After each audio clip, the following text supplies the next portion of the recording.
Somebody's crying, oh, kumbaya. Somebody's crying, oh, kumbaya. Somebody's crying, oh, kumbaya. Good day, everyone, and welcome to this special production on the management of the Central African refugees in the Mbere division of the Adamawa region. I am Nuweya Ben Modika for presentation. We begin the program with a touching testimony of a refugee speaking in their mother tongue, Sangu. We want to thank the government of Cameroon for graciously receiving us. We have gone through so much. We saw our family members, friends and relatives killed in the war. Fortunately for us, God permitted us to reach here safely, to enjoy some peace and have a quiet sleep. Cameroon is a blessing to us.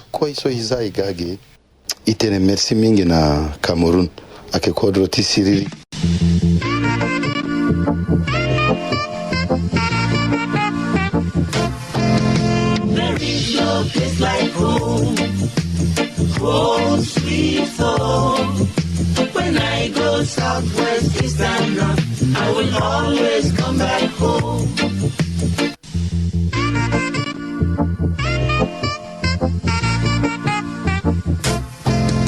There is no place like home, home sweet home. When I go southwest, east and north, I will always come back home. There are 18,000 duly registered Central African refugees living in the camps at Bogop and Ngam in Mbere division of the Adamawa region. As at November 2020, the others live amongst the population. Taken individually or collectively, their stories are full of nostalgia for a country which was once home for them, but drowned in bitter memories of what they went through. Things may get better someday, permitting them to go back home. Now, they try to forget about home and catch a safe sleep in Cameroon. Not easy though. They are still haunted by the loss of relatives and loved ones and their hard-earned property. One survivor tells the horrendous story of a fleeing couple which had to kill their only baby in the forest. They were compelled to do this to avoid the cries of the baby and to permit them move faster. They may have escaped to safety, but the guilt and emptiness in them would hardly heal. In one of the refugee camps, 2 children below 5 live solitary lives. They are at the mercy of kind persons, needing special attention from the humanitarian bodies. We are told that some Samaritan hands picked them up from the streets of Bangui and flung them into a truck headed for Cameroon, just so they do not get crushed in the crossfire. Today, they have to leave that to history. Right now, they are grappling with immediate problems caused by their refugee status, as narrated by Musa Hayatou. Speaking in Sango, life in a camp is not easy. We live on a daily ration for which we are profoundly grateful. This needs reinforcement.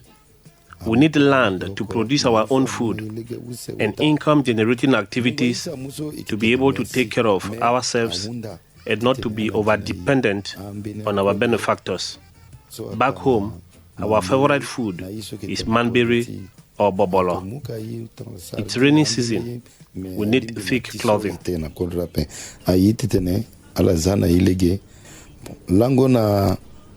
Quand des réfugiés sont à Ketona, Benangba, soit la Zala.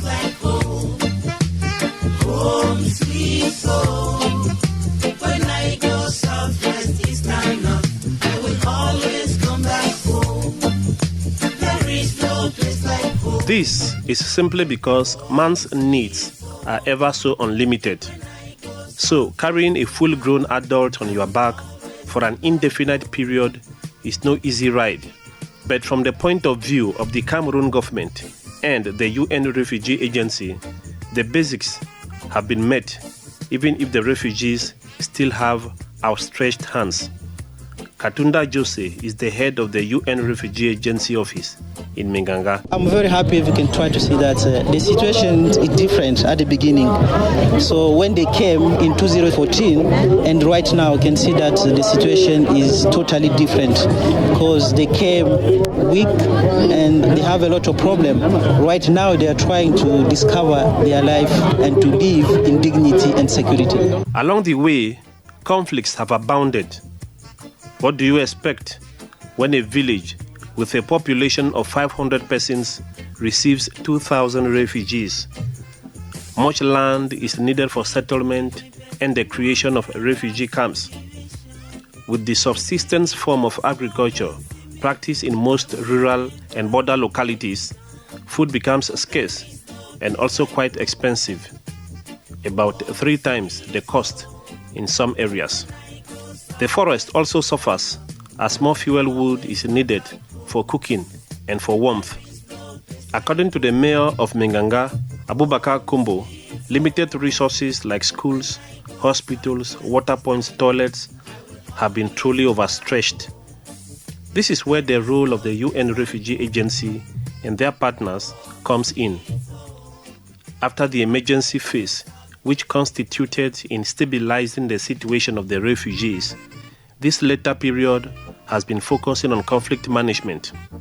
Capital in this plan of action is the resolve to develop infrastructure, support mechanisms, and income-generating activities for both the refugees and their host populations. Before now, there have been frustrations among the locals that every international support went to the refugees and nothing for them, who share their all with their uninvited guests. So in the different activities, there is a deliberate effort to take the interest of the local population into consideration. The case of a set of classrooms constructed and handed over at the government school Ngam by the UN Refugee Agency on the 2020 World Refugee Day to help boost the school enrollment and study conditions for the Central African refugees. On that occasion, the senior divisional officer from Beri, Fuapong Alassane, recommended that the objective should be same for the host population. He advised that this should apply in every other domain. You know that is very important for us, for children to be at school. Not only the refugees, but also Cameroonian children. Manjo Basiru Issa of FEMMED, one of the actors on the ground, says as they seek to improve the conditions of the refugees, they do not forget the locals. FEMMED is an international organization based in Bern in Switzerland, which has been working with the refugees program since 2011. So FEMMED is there to reinforce the capacities of the medical institution, especially the health centers, to better participate and include refugees and the host communities in the thinking and in everything that concerns health. Another privileged partner of the UN Refugee Agency in the Mberi division is the Lutheran World Foundation. The program manager, Anne Wangari, declares that their focus is on peaceful coexistence and conflict resolution, agriculture, and water and sanitation. We came at the invitation of UNHCR. We were asked to start working in the areas of livelihoods. And livelihoods means supporting people in agriculture. These are people who are pastoralists. So teaching them how to go about modern agriculture, teaching them how to grow their own food, their own vegetables, and not just grow but also prepare. We also do income generating activities. We support them with small businesses. We support them by small luminaries that later reproduce and expand their fold. We also support them with, and especially the youth, in different fields like tailoring. We give them skills in carpentry, in masonry, things that can help them while they are here, but also when eventually they go back to their country. Apart from that, we also work in community services. In community services, we look at the vulnerable people in the communities and we support them. Persons living with disability, vulnerable women who are single-headed, who are heading families and they have large families, elderly people who have nobody to support them. So we do various things, not just in the sites, but also in the villages. Though the desire on both sides is for the refugees to eventually go back home to enjoy their God-given country and contribute to her development, Katunda Jose of the UN Refugee Agency Office Meganga confesses that there is no way to anticipate the return of the refugees. We have a mandate, international protection, and also to fund or to seek the durable solution. We are trying to work together so that we can find the durable solution. The durable solution that we have is sometimes to make sure that in their country of origin there's peace and security so that we can allow them to go back. We can accompany when all the situation will be improved so that we can try to prepare the return in security and dignity. This is why during the December 2021 presidential elections, the 3,000 refugees who registered for the elections in the Bogop and Gam refugee camps voted with the desire that the election may not be a mere formality, but a vote for the return of lasting peace and reconciliation in their country. This way, they would no longer have to always run away from home and to be a perpetual burden on host country Cameroon and the international community.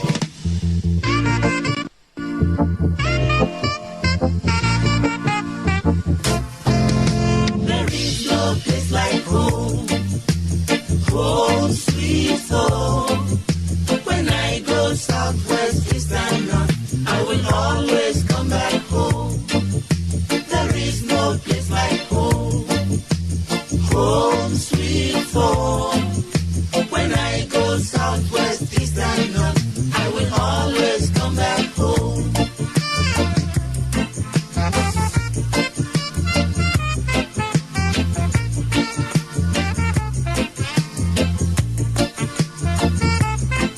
There is peace in my home. Post-production was by Adamu Sanda and Catherine Safiatu Husseini Hamidu. Supervision is by Station Manager Abdullahi Baba. I am Nuweya Ben Modika for presentation. God bless you.